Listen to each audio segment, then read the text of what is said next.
आचार्य वेदमूर्ति जी, मुझे ये बताइए कि ये पूरा विवाद जो शुरू हुआ वो स्नान को लेकर विवाद शुरू होता है, लेकिन अब ये विवाद सरकार वर्सेस संत क्यों बन गया है?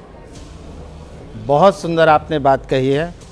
नारायणं पद्मभवं वसिष्ठं शक्तिं च तत्पुत्रपराशरं च व्यासं सुकं गौडपदं महान्तं गोविन्दयोगेन्द्रमथास शिष्यं।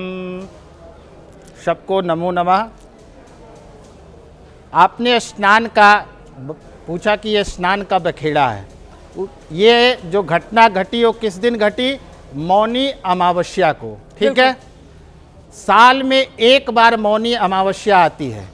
उस दिन की परंपरा क्या है? उस दिन का सबसे बड़ी जो परंपरा है, स्नान से बढ़कर के, दान से बढ़कर के, हम सभी साधु सन्यासी और विशेष करके शंकराचार्य के लिए मौन रहने की परंपरा है, जिसको मौन व्रत कहा जाता है। इसीलिए उसको मौनी अमावस्या कहा जाता है।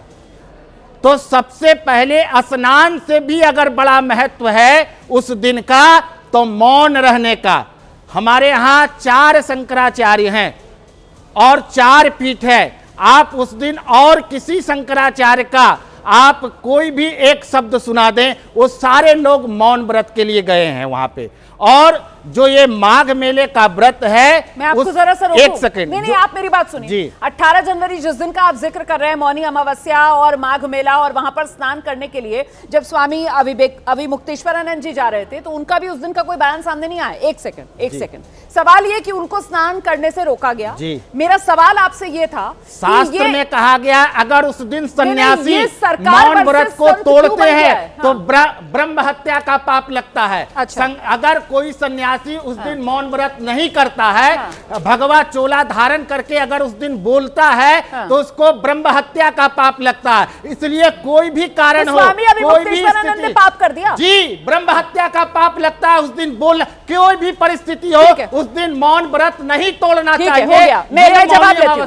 स्वामी अविमुक्तेश्वरानंद जी ने पाप कर दिया। महामंडलेश्वर जी, पूज्य हमारे महामंडलेश्वर जी कह रहे हैं, पहले तो इनका मैं अभिनंदन करता हूं और आपके माध्यम से सभी को जय सीताराम करता हूं। पहले तो ये माघ मेला कल्पवासियों का होता है, संतों का होता है। और इस माघ मेला में पहले तो कौन से आर्टिकल में है, वो रथ है या रेड़ी है या क्या है, पहले तो ये बताएं। और शंकराचार्य जी ने कोई वक्तव्य नहीं दिया था। शंकराचार्य जी ने अगर वहां हमारे धर्म सत्ता या राष्ट्र सत्ता कोई भी है, अगर स्नान करने के लिए जाता है, तो हमारी जो शासन है उसका कर्तव्य है साधु संतों को स्नान कराना। नहीं, राजेश्वर जी, आप ही से मेरा सवाल है, सुन लीजिए ना। शंकराचार्य जी ने कोई वक्तव्य नहीं दिया था। क्या ऐसा कर दिया था? तो प्रशासन की तरफ से जो कहा जा रहा है वो दर्शकों को पता होना चाहिए ना। प्रशासन की तरफ से कहा गया कि मौका माघ मेले का था, मौका माघ मेले में मौनी अमावस्या पर स्नान का था, कोई नई परंपरा की नींव हमें नहीं डालने देनी थी। और वो कह रहे, एक सेकंड सुन लीजिए, दर्शक भी समझेगा, उसके बाद आप ही जवाब देंगे।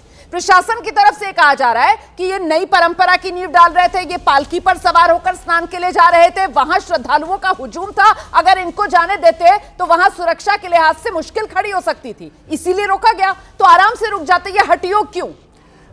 परम पूज्य शंकराचार्य जी, जब एक शंकराचार्य जी किसी क्षेत्र में निकलते हैं, तो आप हम सभी सनातन धर्मी उनको प्रणाम करना चाहते हैं। चाहे हमारा घर हो या आपका घर हो, या कोई भी जनता जनार्दन माघ मेले में संतों का दर्शन करना चाहते हैं। उनका स्थिति थे वो जा किस पे रहे, ना तो कोई पालकी है, वो तो रेडी है, और उस रेडी पे जा रहे हैं। अब रेडी तो मत कहिए, पालकी थी, कंधों पर उठाकर लेकर जा रहे थे। आप रेडी तो मत बनाइए उसको महाराज जी। उसको ये देखिए कि एक छोटे से जा रहे हैं सबको प्रणाम करने के लिए। अगर जिस समय अपने मन नहीं सवाल नहीं, मतलब आप ये कह रहे हैं कि वो नई परंपरा की नींव डाल रहे थे, यही दिक्कत आ जाती है ना। नहीं, कोई नई परंपरा की अगर वो नींव डाल रहे थे, अगर वो पैदल चलकर जा रहे होते, तब क्या भक्तों की श्रद्धा उनके लिए कम हो जाती? महाराज जी ऐसे तो मत कहिए। नहीं, कोई परंपरा नहीं था। शंकराचार्य स्नान करने जा रहे थे, प्रशासन को भी पता था। अगर प्रशासन पहले पंडाल में कह देता कि महाराज जी आप मत जाइए, तो शायद शंकराचार्य जी को वहीं रुक जाते। परंतु प्रशासन ने अंतिम मोड़ पे कहा, एकदम जब आप नजदीक पहुंच गए तो वहां पे कह रहे हैं कि आप स्नान नहीं कर सकते।